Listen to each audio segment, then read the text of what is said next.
Good evening. Thanks for having me, Pat Purcell, Fire Chief, Town of Westborough. And I was just coming before you tonight because I know there's been a lot of questions regarding vaccination and COVID-19, and with specifically questions about what's going on in Westborough. So I was hoping I could come in before you just for a few minutes and bring you up to speed from where we've been, where we are, and where we're going. And perhaps you could help us sharing the message and maybe lighten the amount of telephone calls coming into the Board of Health, the Town Manager's Office, and to the Fire Department. It's been overwhelming, particularly since the Governor has agreed to expand into Phase 2, and it's taking away quite a bit from the our ability to actually work by fielding all these phone calls. So if I could just start by telling you, since the vaccine was released, what's going on here in Westborough is the Fire Department and the Board of Health have worked in collaboration to assure that we were able to deliver clinics, and we followed along with the phases, with Phase 1, with the levels of each phase within that time. Originally, we had the healthcare workers from the hospitals, like critical care nurses and physicians and physician's assistants. So they were taken care of individually by hospitals primarily. And then the long-term care facilities were also taken care of internally through the federal pharmacy program. Then we moved into Phase 3, which was the first responder program. And that's really where we began to get involved. We trained up all 45 of our EMS providers here at the fire department, so they were capable of delivering vaccine. We got a waiver from the Department of Public Health to also allow us to deliver that vaccine, and really put together an incident action plan to develop the logistical plan, how we were going to move forward on that. When we did the first responders, we were not able to do that only for our own department because there was a minimum level of people that we had to serve. So we teamed up with 5 communities, inclusive of Northborough, Southborough, Hopkinton, Ashland, and Sherburne. So in a 2-day span, 2 3-hour clinics, we were able to vaccinate 400 first responders, inclusive of dispatchers, police officers, firefighters, and EMTs and paramedics. We did have a little bit of an overflow at the end, and we were able to also target people from within Phase 1. With the sometimes there's an extra draw per vial. From that point, we were able to get some more vaccine, and we personally visited what we believe is every dentist's office, doctor's office, and some of the physical therapy offices here in Westborough. I admit I did miss one dentist office. I didn't realize there were as many as there are. But we did. We were able to take care of the one we missed by getting them into a different clinic elsewhere. So we did 120 vaccinations later on, so last Friday, and that took care of other people in Phase 1 that were doing direct patient care, or like the dentists or their hygienists or doctors or medical assistants in those capacities. Currently, we are planning to move into Phase 2. But before I do that, I just want to make it clear, a lot of work between the Board of Health and the Fire Department goes into putting every clinic on. It's not as easy as just putting a needle in someone's arm. And to get a feel for what goes on, we had to apply to the state. We had to get permission to do all of this. We had to formalize a partnership with Commonwealth Medicine. We have to have direct medical oversight. So we have Dr. Ehrlich from the Board of Health, as well as Dr. Robesco, who's the fire department's medical director, both signed off on this. Like I said, we trained all the paramedics, developed our incident action plan per ICS protocols for every clinic that we do. We had to acquire vaccine, and that's a whole nother animal of controlling that vaccine and being accountable for it and making sure we're storing it properly. And fortunately, Steve Bakari was way ahead of the curve on this and had the infrastructure to actually store that. We have it in place at one of our clinics now. We are accountable for every dose that we administer, right down to who gives it and where they put it, left or right deltoid. So we have to document all that, gain consent from people, advertise clinics out, and encourage them to sign up electronically. We're now capturing people's insurance information. So when we go forward now, we'll be able to utilize Commonwealth Medicine, which I highlighted to previously, so we can go ahead and bill people. And right now, we're in the planning stages for, actually, let me back up again. So we put them through a clinic. They then have to be monitored for either 15 or 30 minutes, depending upon their medical history. We have to document all that through software called PrepMod, and then report back into the state where exactly we're at with vaccine. So far, we've been successful. We've had nobody with a reaction. We've had minimal side effects, which would include an intermittent fever or your typical arm pain that you would receive, like similar to tetanus. Other than that, we have not received anything of significance for side effects. So for the first 3 clinics we've done, 2 for first responders and 1 for healthcare workers, we're going to be repeating those on day 28, which we're getting scheduled and set up to do now. Plus, we also have vaccines, so we can start to introduce that to the 75-year-old plus population that we have in Westborough. And this is where a lot of the questions that we've been receiving over the last, 2 or 3 days have come from. We come from those parts of our population themselves, or their family, or representatives from other like cluster living, like the Highlands or Walker Meadows. So to tell you that this is not going to, to tell you this is going to be easy would be a lie. So I'm going to tell you that it's going to take a partnership between us and the public to make this happen. So there's some challenges that we meet with the 75-year-old plus population, and some of them involve technology, because you have to sign up online. Some of them involve mobility, because not everybody is great and can wait in line. Some of them are going to involve the message delivery, which is why I asked to come before you tonight to talk about some of our different mechanisms to deliver our message, but we also ask you to help us push that message out. So what we have done is identified 1,507 people that fall into this category in town. We were able to eliminate some of them, such as 1, 3, and 5 Lyman Street, because they were taken care of through the federal pharmacy program, as well as 12 Beach Street. They were also taken care of through that program, which was nothing to do with the town of Westborough. So we reduce our numbers on that, and we look at the different developments in town that support age-restricted living. We have Walker Meadows, the Highlands, 20 Mayberry Drive, Orchard Hill, and some of the congregate living over at 2 Rogers Road. So it is our intention to move forward as we actually get vaccine. We don't have enough to do 1,507 people right now.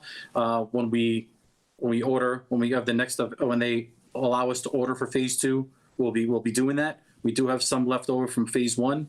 We're going to introduce that into a development in some capacity next week, at the beginning of next week. We are already ahead of the curve a little bit by getting assistance from the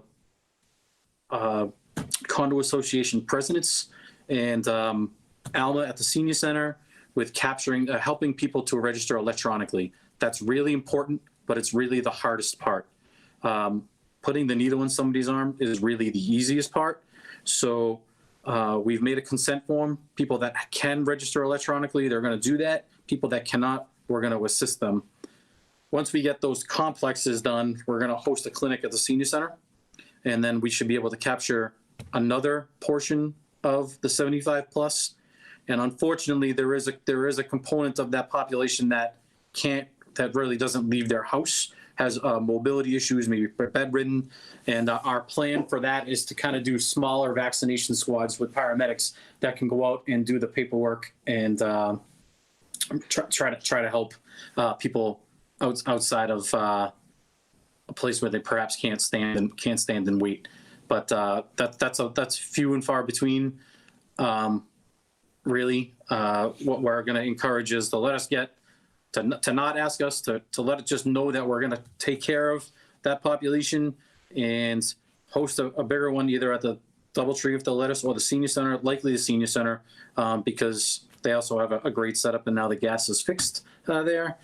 And after we get that population done, we're going to have to repeat that in 28 days. So we're going to have to really keep track of where we were, who we interacted with, where we went, what was done, and repeat that for dose number 2.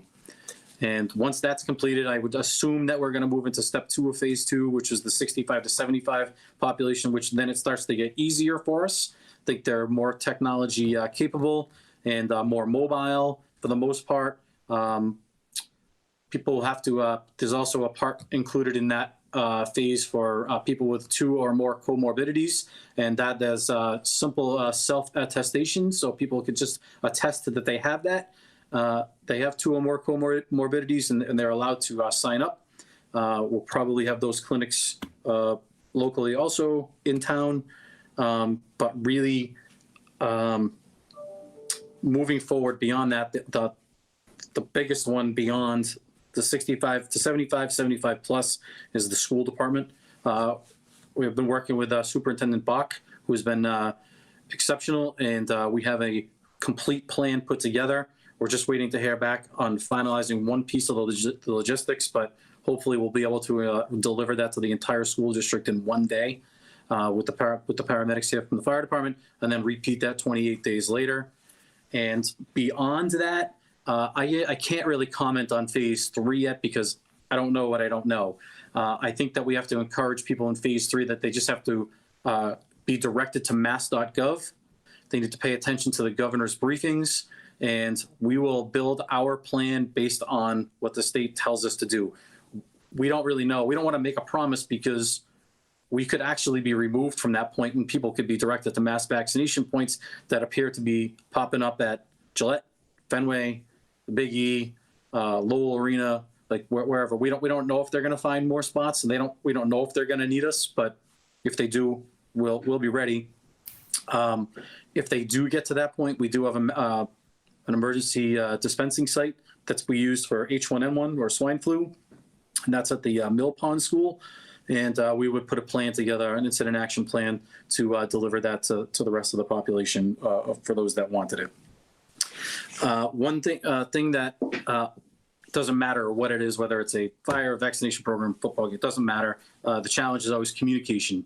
So we've identified some ways we can get our message out, and that will be as we have the information and as we put clinics together, we will utilize social media, the town's website. We've already been in contact with Westborough TV. They can put stuff on their screen, intermittent screen, and integrate it into their commercials. They can put it on their Facebook page as well, and also integrate it into their newsletter. We also intend to fully take advantage of CodeRED. So I'm always on the stage to plug for CodeRED. So now more than ever, if you want information about vaccination, you should direct people to the town of Westborough website to sign up for CodeRED. I cannot encourage that enough, because through CodeRED, we can not only deliver a voice message, we can deliver attachments, emails, voice, TTY messages, text messages. People can sign up for the app, and they can get it through that. And I really intend to use that to deliver consent forms to people if we get to that phase, so they can download it, fill it out, and show up with it ready to go. If I do my job and I prepare, and I can get the citizens to prepare, then the clinic should go real quick. And we have already learned that in 3 clinics. The preparation is everything, but that's a two-way street. So being able to vaccinate over 500 people in 8 hours, in just under 8 hours, was pretty remarkable. So, but that took teamwork. So really, I don't have anything else to add other than help us get our message out. Oh, I do have one more thing. Help us get our message out, though. Tell people to be patient. I will get the information to the board. I will get the information to the town manager, and I certainly will get it to the public if that's what you would like me to do, as fast as possible. I can't stay on top of mass.gov 24/7. That site changes, I don't know how many times a week, but it changes often. And the good news is the cost to deliver this vaccination, it is high, but FEMA released information out to us today that from January 21st to September 21st, that we can seek reimbursement for the costs to put vaccination programs on. So that should be a relief to the taxpayer, as well as physically getting the vaccine. We have taken advantage of some CARES Act money prior to the 21st, and it's really what I have to offer. I know it's a lot of information. I can't thank Steve Bakari enough. He has been a very solid partner in all of this, and we would not be as successful if it was not for him. And I can take questions if you have any. So I think I'm sure we have a ton of questions, but honestly, out of respect for our agenda, I think you've been extremely thorough here. I'm going to ask the board's sort of indulgence that we move from this. Really appreciate the update from you, Chief Purcell. I love the two sources of information being mass.gov and CodeRED. So you sort of have statewide and local. Can't stress that enough. And thanks to everyone that has been involved in getting us this far. And we will welcome you back at any future meeting. You guys are popular people these days, as you always are. So thank you very much. Thanks. Shelby, I just had one thing, sorry, I know you want to move on, but echo what you said on CodeRED, but I think this is the time for us to ask the community to reach out to neighbors. I know it's difficult in these times because of face-to-face contact, but if you have next door neighbors that are over 75, and you can help out with these forms, whatever, I think it's time for us all to, as we have been doing, but to continue to help each other, look out for each other. If they haven't signed up for CodeRED, we can help them get signed up for CodeRED, but it's, as Pat said, that's the way. Let our staff do their jobs on a daily basis, get the information out the most efficient way, and we'll all be better for it. So. Just to expand on that just a little bit, I know you're short on time. That is really important if you have elderly neighbors. We are identifying people that don't have a computer and don't have email. And unfortunately, in PrepMod, which is the state's software, that is how you are notified for your second shot, for your booster. So if when we're reaching out to people, if your neighbors or family needs help with that, we'll take that help. We don't need help running the clinics necessarily right now, but that is something that people can do to help us. That's it. Takes a village. Excellent. All right. Thank you very much, Chief Purcell. Really appreciate it.